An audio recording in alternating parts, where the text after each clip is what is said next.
अयोध्या में रामलला की प्राण प्रतिष्ठा की तैयारी अंतिम चरण में है। राम मंदिर के उद्घाटन की तारीख जैसे जैसे करीब आ रही है, वैसे वैसे अयोध्या ही नहीं पूरे देश में इसे लेकर तैयारियां जोर पकड़ ली है।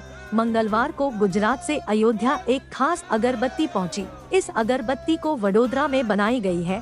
5 तत्वों से मिलकर अगरबत्ती बनाई गई है।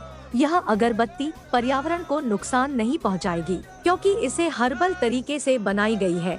अगरबत्ती की लंबाई 108 फीट है और 3.5 फीट इसकी गोलाई है। राम मंदिर को यह 1.5 साल सुगंधित करेगी। भव्य शोभा यात्रा के साथ अगरबत्ती अयोध्या पहुंची। महंत नृत्य गोपाल दास की मौजूदगी में अगरबत्ती जलाई गई।